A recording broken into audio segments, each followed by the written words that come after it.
Okay, let's unpack this. Imagine a place. It's the smallest country in the world, right? A tiny dot on the map. Yet it holds secrets, well, records anyway, spanning 12 whole centuries, all meticulously arranged along, get this, 50 miles of shelving. 50 miles? It's hard to even picture. Exactly. It's the kind of place that, fuels every wild legend you've ever heard, whispered tales of aliens, the Illuminati, all that stuff. We are, of course, talking about the Vatican Secret Archives. Or maybe not quite secret archives, as we'll get into. Right, right. But for literally centuries, people like you, me, historians, journalists, scholars, even Hollywood scriptwriters, maybe especially them, have clamored for access, just dreaming of the truths they might conceal. The allure of the forbidden, almost. And here's where it gets really interesting. After all that time, all those whispered rumors, the countless conspiracy theories, and just that sheer historical longing, these archives are finally accessible. Well, parts of them anyway. Specifically, the records relating to Pope Pius XII. Yes, exactly.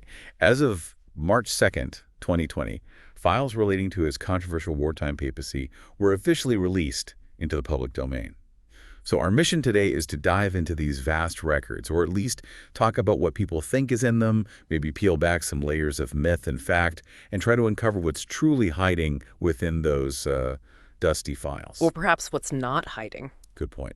We're going to explore not just what tantalizing documents might be inside, but also why accessing them has been so incredibly difficult for so long. Yeah. And, what impact these revelations, or maybe the lack of revelations, could have on how we understand history. It's fascinating, really, how much information, and let's be honest, how much pure speculation can gather around such a monumental collection. For this deep dive, we're drawing heavily from excerpts of a YouTube video transcript, What's Hiding in the Vatican Secret Archives, from the Infographic Show channel.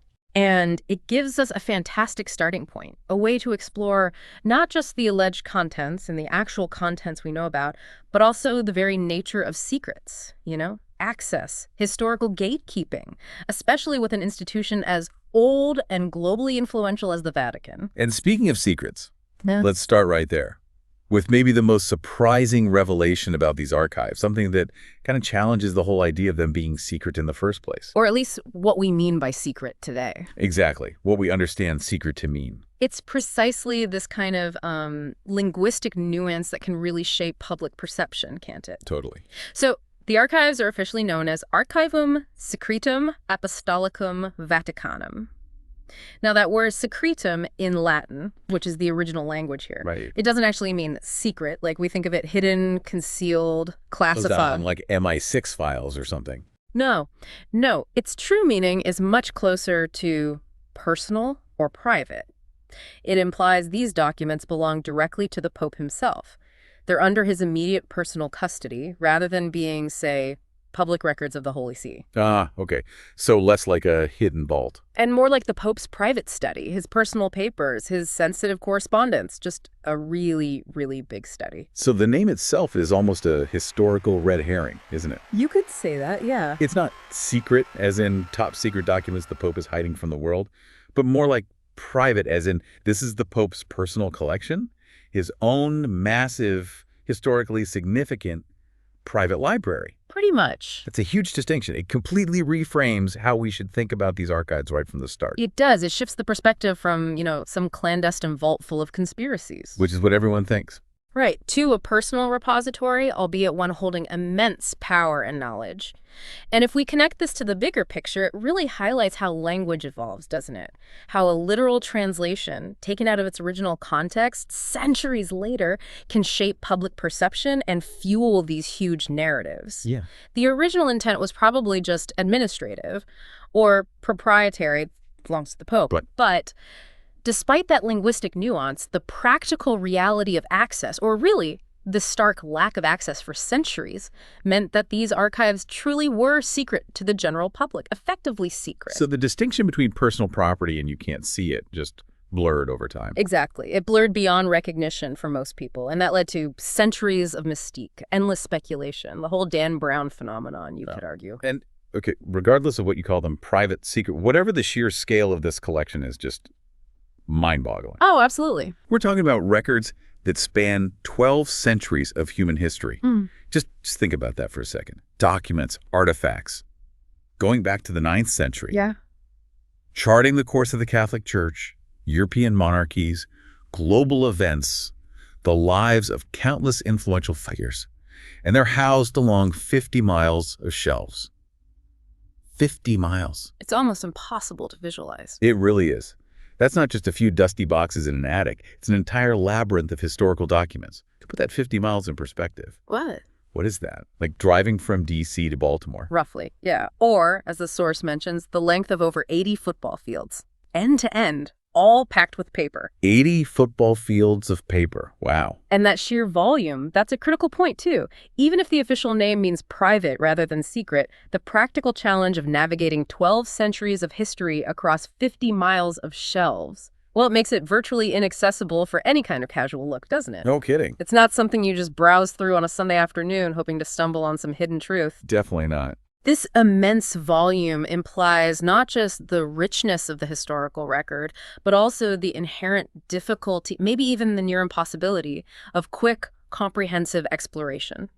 Imagine trying to find one specific letter from, say, 1633 in a collection that stretches almost 2 full marathons, without a proper digital catalog or easy cross-referencing. Yeah, impossible. It truly underscores why, even when they say there's access, uncovering specific truths can still feel like finding a needle in an entire hayfield, a very, very large hayfield. The scale itself becomes a kind of secret keeper. Precisely. And speaking of secrets, or at least really contentious historical questions, our deep dive wouldn't be complete without tackling one of the most infamous, most emotionally charged controversies tied to these archives. Pope Pius XII. Exactly. His actions, or maybe his perceived inaction during the Holocaust.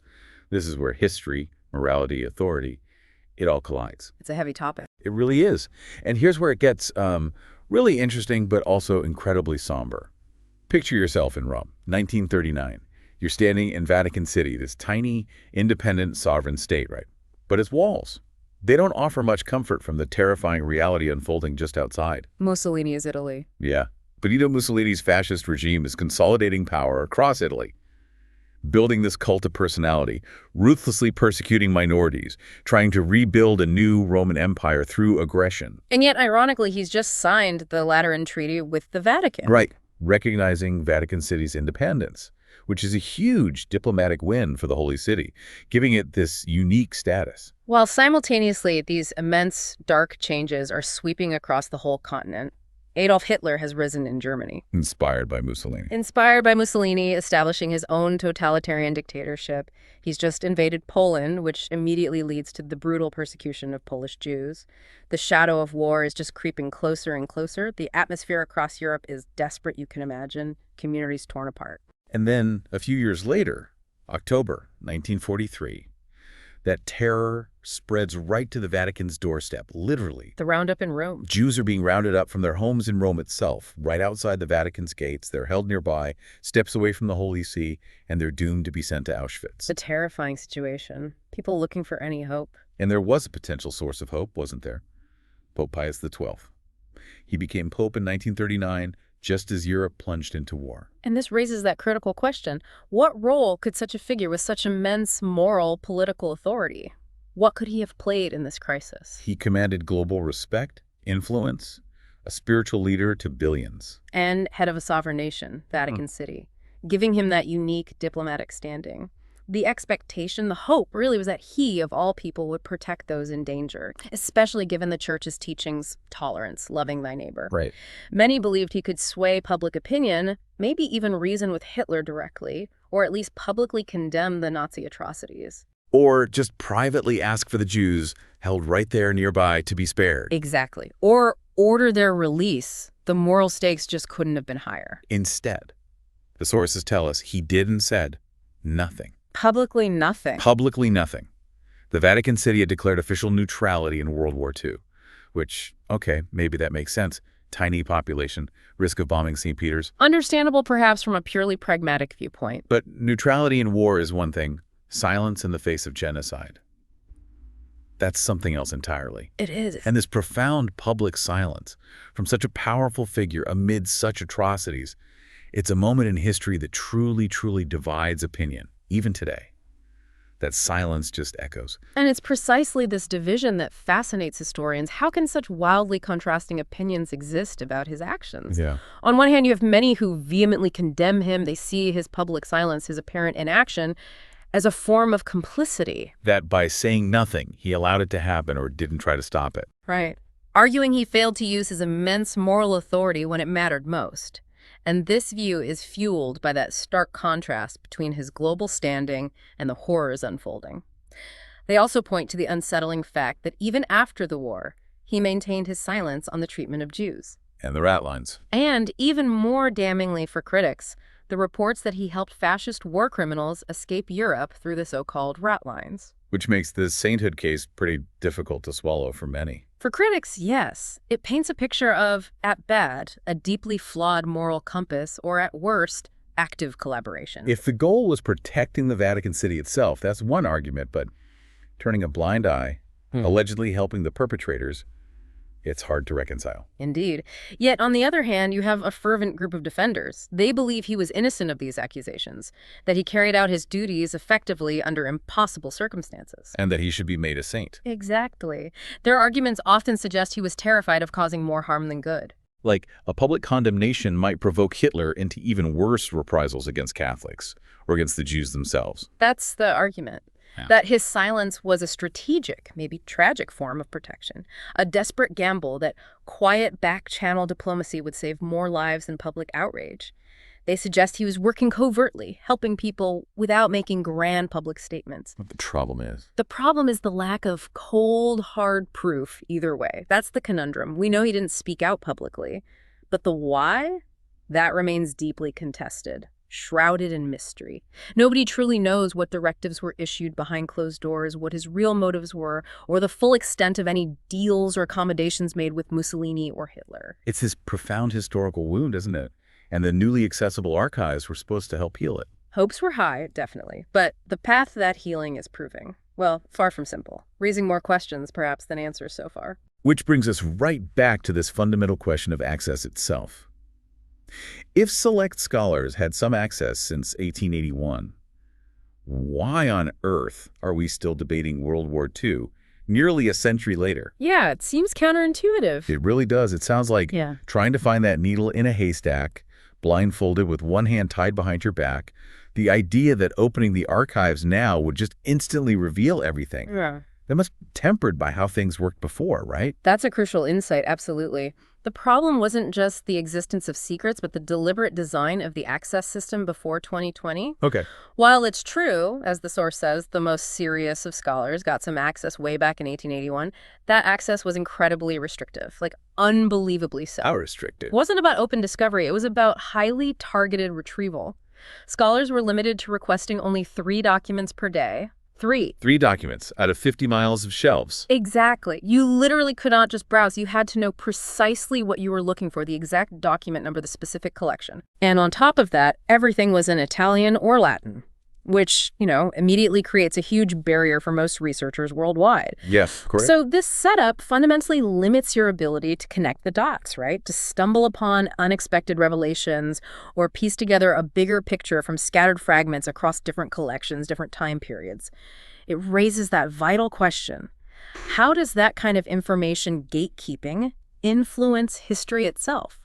Why did certain sensitive truths stay hidden for so long despite some scholarly review? So basically, it was a system almost designed to make uncovering a full, maybe uncomfortable history incredibly difficult, especially around sensitive stuff like wartime actions or dodgy deals. It certainly had that effect, intended or not. No wonder the whole truth about the Vatican and the Nazis remained, as the source says, swept under the rug.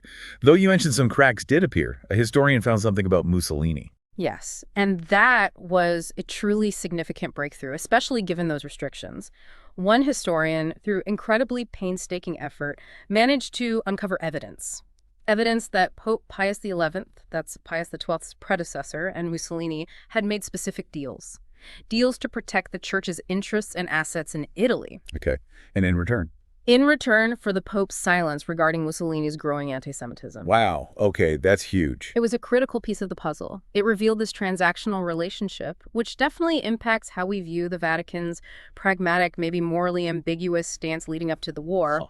But as you said, while it shed light on the Vatican-Mussolini connection and the Church's priorities, the core truth about the Vatican's interactions with the Nazis, the Holocaust, that remained largely obscured, it's a testament to the challenge of these archives that even such a big discovery didn't unlock the whole story. The biggest questions were still unanswered for decades. Which brings us to today, or, well, March 2nd, 2020, the official word.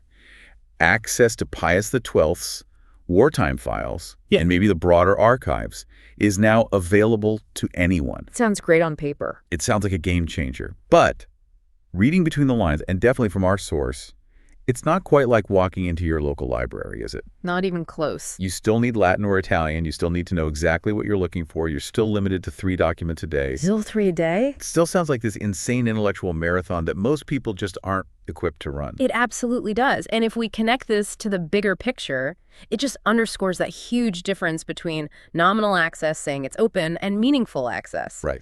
The policy change itself is historically significant, no doubt, moving from scholar-only to theoretical public access.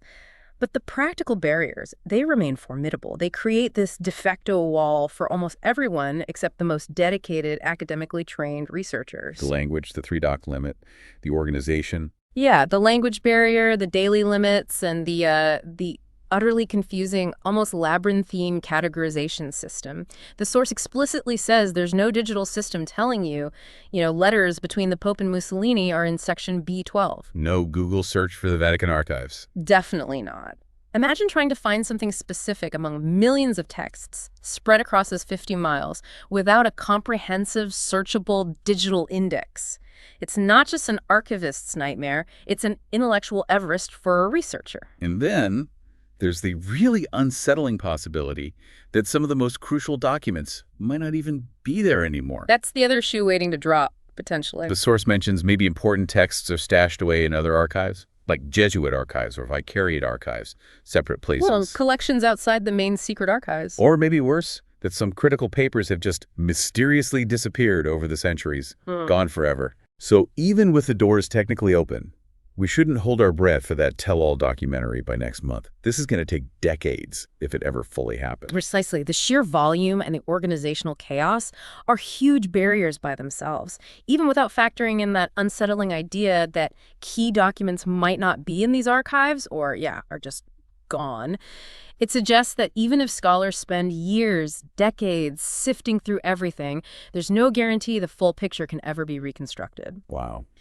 The implication is that despite all the fanfare about opening the archives, a truly complete understanding of some really sensitive periods might stay elusive. Maybe by design, maybe just by accident of history. And it almost sounds like if there's a preemptive defense happening already, the narrative is shifting before anyone's really had a chance to dig in properly. It does seem that way sometimes. The Italian press, our source says, has started covering articles that are seemingly rewriting history. Claims like, Pius XII was so democratic that Mussolini tried to stop him becoming pope. Right, or that the Pope did save Roman Jews and even stopped Hitler invading the Vatican.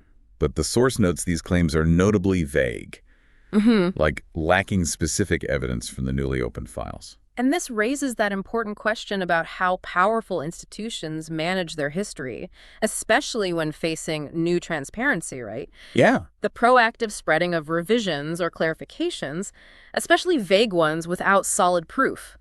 It can definitely look like an attempt to shape public perception before independent investigation really gets going. Like building a narrative shield. Exactly. Right. Maybe preempting potentially damaging discoveries. And the acknowledged reluctance of the archivist in charge, Bishop Sergio, his reluctance to do a big reveal. Yeah, he understands expectations are high, and it's an important issue. Right. His public acknowledgement of that, plus what the source calls his sheepishness, it only adds to the sense that there's a very delicate, carefully managed dance happening around these materials. Like he knows there might be something sensitive there. It subtly reinforces the idea that there might indeed be something substantial to manage, or, as some might speculate, something to keep carefully under wraps. Yeah, important issue feels like a massive understatement. Given the history and the public anticipation, the implications are huge. And that leads us perfectly into the part of this deep dive that really captures the public imagination like nothing else.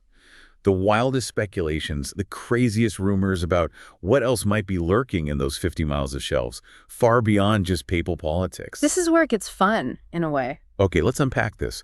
Beyond the serious historical questions, the meticulous scholars, the Vatican Archives have become this powerful magnet for some truly wild, imaginative theories. These are the rumors that fuel novels, movies, countless late-night internet searches. Let's delve into what else people speculate might be hiding there.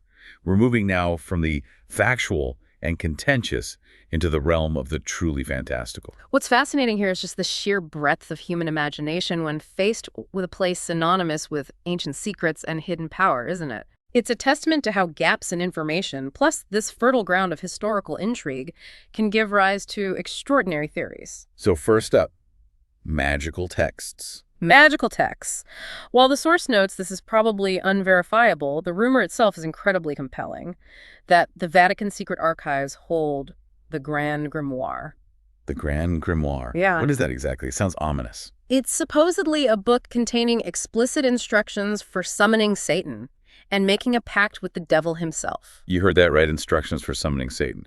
Oh, for listeners maybe not up on their occult lore, what exactly is a grimoire? Certainly. A grimoire is basically like a textbook for magic, a collection of spells, charms, instructions for making amulets, talismans, and yes, for summoning supernatural beings, demons, angels, spirits. Okay. The Grand Grimoire specifically is considered one of the most infamous, purportedly the most powerful of these texts, said to hold the deepest secrets of dark magic. And the idea is the Vatican has it locked away. That's the rumor. The very idea that such a book representing ultimate evil could be held within the heart of the Catholic Church's most private collection.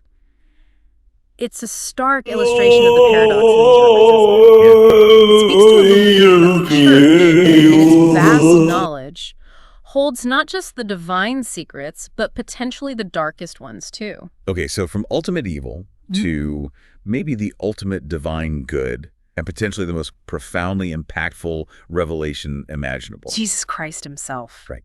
The archives are also rumored to contain top-secret information about the most important figure related to the Church, Jesus. Yeah. Could the very foundations of the Catholic Church be questioned by something in these archives? That's a truly aha moment if it were true, like the biggest aha ever. Pretty monumental, wouldn't it? This raises that huge question about the foundations of faith and recorded history. Some believe the archives could hold definitive information. Did Jesus genuinely exist as a historical figure?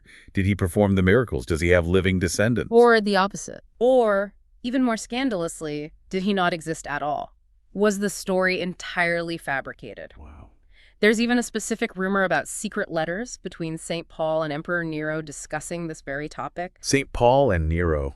Really? That's the rumor. If such a document were discovered, authenticated, it would be absolutely monumental, profound, far-reaching implications, striking right at the core of religious belief, historical understanding, Billions of lives. cultures, wars, all shaped by that belief. Imagine the seismic shift. Yeah. If proof emerged Jesus didn't exist, everything changes. Foundations that have stood for millennia just crumble. It's hard to imagine that kind of proof ever being made public, even if it was found. Too destabilizing. You'd think so, which maybe fuels the conspiracy even more, right? That they found it and hid it. Okay, from summoning Satan, questioning Jesus, now to chatting with aliens. Yep, that's on the list too. The rumored contents certainly cover the full spectrum. Why would the Catholic Church be hiding knowledge about alien skulls? Or the Pope be talking to E.T.? It just sounds so bizarre. It does. The source admits the why isn't clear.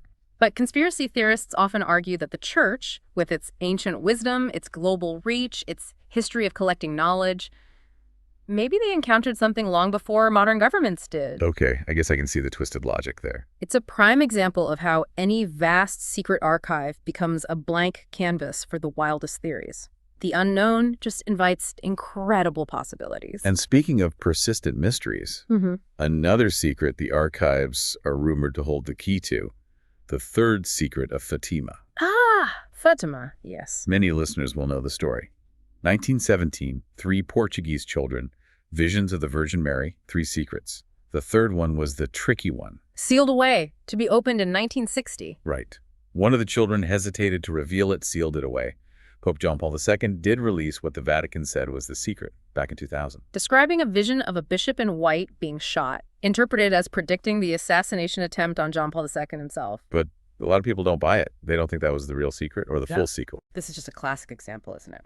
Unfulfilled prophecy, public skepticism. It leads to sustained conspiracy theories. The official truth just isn't enough. So what do they think the real secret is? Oh, all sorts of things. Something far more drastic, terrifying. The abandonment of the papacy, maybe? The rise of a false prophet? An impending apocalypse. Okay. So the archives become the place where the real secret must be hidden. Exactly. The last bastion of truth for those who don't trust the official story. And of course, no discussion about secret archives and hidden power is complete without The Illuminati. the Illuminati. Had to be there. Sure enough, many believe the Illuminati have influenced, maybe even controlled, the archives, using the collection for their own shadowy purposes. The theory suggests documents proving the role of Freemasons, other secret societies, they must be in there. It's almost a requirement for any grand conspiracy, isn't it? The hidden hand pulling the strings from behind some ancient library shelf. Indeed. The Illuminati and Freemason theories tap into that deep fear of hidden organizations manipulating everything. The archives, as this symbol of immense knowledge and influence, are just a natural target for that kind of speculation. It embodies the ultimate repository of controlled information. But if that wasn't strange enough for you, Oh, there's more. some also believe the archives contain information about a mysterious machine called the chronovisor. The chronovisor. Sounds like something from Doctor Who. Pretty much a time-viewing machine. That definitely sounds like science fiction. Okay, tell me more. The idea is this machine, supposedly built by a Father Pellegrino Maria Ernetti, a Benedictine monk and scientist, Among scientists, okay. it supposedly allows users to view past and present events, like a high-tech crystal ball or maybe a religious television feed to history, Whoa. and the ultimate claim, the one that would just rewrite everything. Let me guess. They saw Jesus. They supposedly used it to record Christ's crucifixion Yeah. and other biblical events. Okay, that would change things. But Yeah. any proof? Nope. The source notes absolutely no details or physical evidence of this machine have ever emerged. Which, funnily enough, probably just adds to the mystique for some people, right? Exactly. The lack of proof just means it's really secret. Or maybe too powerful, too dangerous to ever reveal. It feeds into that deep human desire to witness history, especially those foundational moments. The chronovisor is like the ultimate historical cheat code. Transcending the need for dusty old documents entirely. Okay. And finally, a slightly more earthly rumor, but maybe just as surprising in its own way. The erotica collection. And then there's that. From viewing the crucifixion with a time machine to the Vatican supposedly holding the world's largest collection of erotica. Quite the range. I have to say, expert, the range of alleged secrets here is, well, it's surprisingly human in its absurdity. It is. The Copenhagen Museum of Erotica, and apparently various scholars, have made this claim. Seriously? On what grounds? The suggestion is that the Church, historically a massive patron of the arts, including classical art, which was often quite explicit by modern standards. Okay, think Roman statues, Greek myths. Exactly. That they would naturally amass such a collection over centuries, either confiscated or just collected as art. It definitely adds an unexpected, maybe even ironic, dimension to the secrets held within those walls, doesn't it? From the sublime to the, well, the surprising. Right. Okay, so beyond all the wild speculation, the grand mysteries, the time machines, and the erotica, Yeah. it's really crucial to remember something else. Yes. These archives also hold documents that are undeniably real, historically verifiable, and incredibly significant. Absolutely critical point. These are the ones that have actually demonstrably rewritten history or given us critical insights into pivotal moments, concrete evidence. That's truly vital. While the sensational rumors grab headlines, capture the imagination, these concrete documents, they represent real, tangible shifts, power, religion, global geography. They are historical aha moments in themselves, directly impacting the world we know today. Their verifiable presence grounds the archives in genuine, undeniable historical importance, far beyond conspiracy. So give us an example. What kind of verifiable treasures are we talking about? Well, for instance, the archives contain a letter sent by none other than Michelangelo. Michelangelo, wow. To who? To Pope Julius II. And it wasn't just a friendly note. It was Michelangelo complaining desperately about not being paid for his work on the Sistine Chapel ceiling. No way. Michelangelo complaining about his invoice. Pretty much. Imagine that, a direct glimpse into the fiery relationship between one of history's greatest artists and one of its most powerful patrons. It reveals the very human struggles behind those divine masterpieces. Just imagine holding a letter written by Michelangelo complaining about money. That's such a direct, almost intimate connection to him, to that time. It really brings it down to earth, doesn't it? And on a much grander global scale. There are documents detailing the splitting of territories between Spain and Portugal. Like the Treaty of Tordesillas. Exactly, referring to significant global agreements like that from 1494. This papal-mediated treaty literally drew a line down the Atlantic Ocean, dividing the New World outside Europe between these two huge maritime powers. These weren't just old papers. They were the blueprints for empires. Absolutely. Foundational texts for modern geopolitical boundaries. They directly influenced the language, culture, power structures of entire continents like South America for centuries. Incredible. What else? Then, perhaps even more impactful for Western history, for religious identity. Henry VIII's petition for annulment from Catherine of Aragon, dated 1530. The big one. The really big one. This wasn't just a divorce paper. This single document from a desperate king wanting a male heir and a new wife. It sparked the English Reformation. Core England away from the Catholic Church. Led to the creation of the Church of England. Forever changed the course of British history, its monarchy, its religious identity. Imagine the sheer weight of that parchment. The ripple effects it unleashed. You really can't get much more historically impactful than that. A nation's religious identity changed by one document in that archive. It's astounding. And speaking of massive shifts, Galileo. Yes. The archives hold the original notes, the testimonies, relating to the infamous trial against Galileo Galilei in 1633. The clash between science and religion. Exactly. It wasn't just about one man. It highlights that famous enduring conflict, Galileo's heliocentric views versus the church's geocentric stance. A struggle that still resonates today, doesn't it? That tension between faith and scientific inquiry. It's a stark reminder of the church's power back then, not just spiritual, but intellectual, punitive. The documents reveal the meticulous, if clearly biased, proceedings that led to his condemnation for heresy. And in a similar vein, religious upheaval. A papal bull excommunicating Martin Luther, issued in 1521. Another history changer. Absolutely, not just a dismissal. This document formally declared Luther a heretic, a spiritual outlaw. It represents a key, irreversible moment in the Protestant Reformation. Formalizing the split. Formalizing the schism that would reshape Christianity, trigger religious wars, alter the political and social landscape of Europe for centuries. A testament to the high stakes of theological debate back then. That may be something more personal to round it out. For a touch of poignant human drama amidst all these grand narratives, there's a letter from Mary, Queen of Scots, written in 1587, desperately asking Pope Sixtus V for help to stop her execution. Oh, that's heartbreaking. It is. This document offers this direct, visceral plea from a reigning monarch facing her final moments.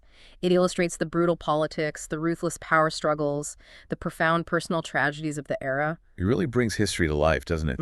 You can almost feel the desperation, the fear, the last bit of hope in those fragile pages, written just days before she was beheaded. These aren't just artifacts, they're irreplaceable windows into the past. Verifiable insights into power, religion, science, personal fates, everything that shaped our world. They prove that amidst all the speculation, the archives are indeed a treasure trove of genuine, world-changing historical documentation, undeniable evidence grounding the institution in millennia of actual influence. So what does this all mean? Where does this leave us? We've delved into the Vatican Archives, this place where secret meant personal, but whose contents were effectively hidden for centuries, by design, by language, by sheer scale. Yeah. We've looked at the origins of that secrecy, the massive scale, the monumental effort needed just to navigate it. Often futile effort. Right. From the chilling questions around Pope Pius XII during the war, that ongoing painstaking quest for truth, to the grand grimoires, the chronovisors, the aliens, all the wild theories. It's a collection that keeps inspiring both serious scholarship and just boundless imagination. It really does. It's this profound paradox, isn't it? Finally, nominally open, yet still so largely inaccessible in a truly meaningful way, and constantly battling these shifting historical narratives. And this raises that important question, doesn't it? If information is power, and these archives represent one of the largest, most concentrated reservoirs of historical information on Earth, what does it truly mean that after all these centuries, we're only just beginning to scratch the surface? Yeah. What profound truths might still lie buried in those miles of shelves, waiting for some persistent scholar? Or maybe never to see the light of day at all. That makes you think. What impact does knowing this have on how you view history, how you view the official narratives presented to you? It forces us to question not just what we know, but how we know it. Who controls the narrative of the past? Are the greatest secrets the ones intentionally hidden, or are they simply the ones buried under an unimaginable weight of information, just waiting for a patient discovery that might never fully come? A truly deep dive, and certainly something to mull over. We hope you found some surprising facts in there, maybe some aha moments, things that make you think differently about history, about power, and about what truly lies behind that veil of secrecy. It's a reminder, isn't it? Sometimes the biggest secrets aren't locked away on purpose. They're just buried under mountains of information, waiting, maybe for centuries, for someone to finally find them.